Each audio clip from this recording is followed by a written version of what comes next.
So whenever I switch window managers, right, it's something like when you're trying to learn a new programming language, or let's say, even leave the programming language part, right? Let's say when I started learning NeoVim, okay, not Vim, when I wanted to get into the NeoVim plugins part, understand how everything works, what's the best config, what I did was I picked up Christian's, which is also Machine, right? Chris at Machine or something, right? So he's the author of Lunar Vim, right? So I'm like, okay, I'm gonna pick his personal config, and I started from there. Every day I used to go through his config, trying to debug, okay, what is the key map, what is this and that and all. And then slowly and steadily I tried to make a lot of changes. And if I just show you all the changes, right, it's been it's been a journey since last, what, how many years? Yeah, over here, if you see, last month, every month I've been making changes since then, and now I feel very confident of letting go of whatever custom things he has written, right? It's been going on for 2 years now. So you can see, right? I've been learning through this. So when what he would do generally, right? Every day I wake up, okay. I'll tell you this. Every day I wake up, I stalk his GitHub repository, okay. And he would have made some changes in his personal repository, right? Of course, because his dot files were also evolving at that time. And I'm like, okay, I would go through his commit, then try to incorporate that into my NeoVim only if I need it, right? So every day, like, whatever changes he would make, I will copy them over, then try to go through his commits and understand why did he do that and all, what kind of new plugin he has installed, right? So it's been quite a journey. Same with Hyperland, right? So I mean, I could even show you, for example, here you see that he used to make commits, then I would also make commits. So I used to merge master and all. He has shifted very much from what his old videos configs were, though. Yeah, I mean, I understand, right? So for me, uh, it was very interesting. Like he would do something, then I will do something as well. So it's more like, of course, copying, but with very smart copying and very smartly understanding what he's trying to do, right? Okay, so that's what worked for me. Same with Hyperland. What I'm doing right now is I'm trying on Hyperdot, which what this guy, you don't know me, explain, right? Hyperdots or something.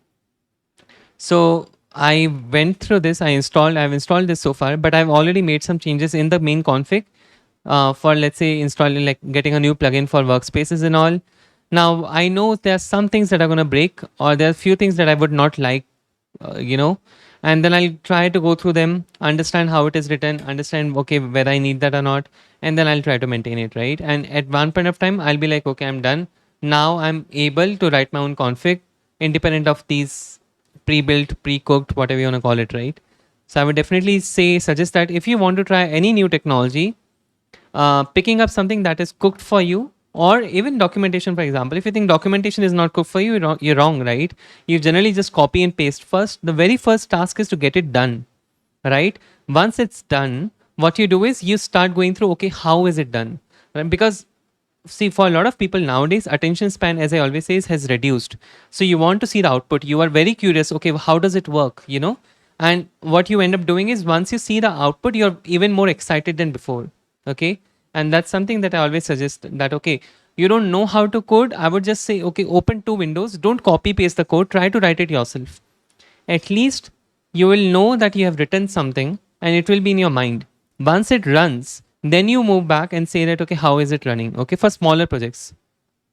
Yes, exactly, right. True, just to get a base and understanding and build on the top of it. Exactly, that's what I'm telling you, right?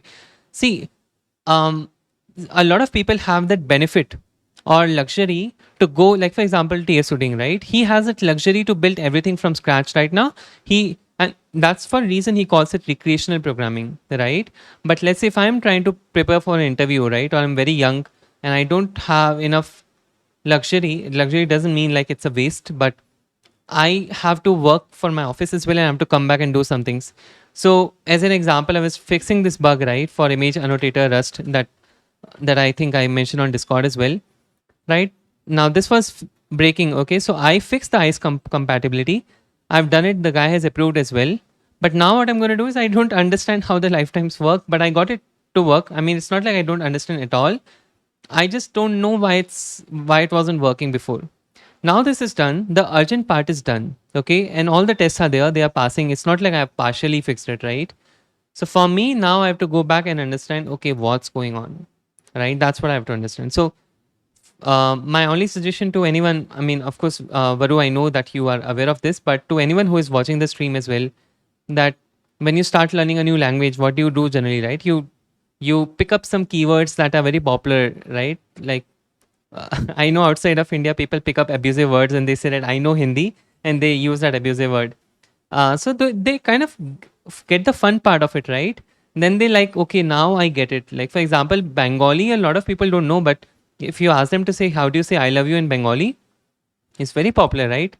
So these things, right? Kemcho, for example, in Gujarati, you might not know Gujarati, but then you will be understanding, very interested in learning Gujarati after that. So I think in terms of picking up any new tech is always, it's always starts with this thing. I'll give you a very sweet example. When a lot of people ask me, why did you enter AI? For me, the interesting part was when I watched NVIDIA's GTC conference, right? The preview. And what happened when I was watching this, they showed off really, really cool things that they built with like GPUs and whatever, right? Whatnot, AI and all.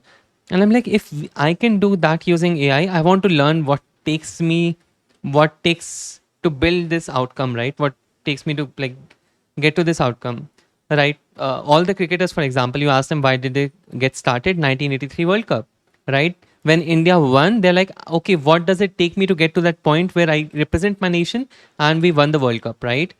I mean, we win the World Cup, right? So the output, when you see it in front of your eyes right now as an example from others, then you're like, okay, what will it take me to get to that point, right? So I hope right now, for example, these many things that are going on Hyperline, I'm very curious, what would it take me to just be very comfortable in writing my own config, right? I'm very excited about it. So that's what my opinion is. I'm pretty sure you guys will have your own. I'm very eager to hear yours. But yeah, hope it helps. I know again, Varanium, you're pretty much aware of this, but yeah, just wanted to highlight this. Cool.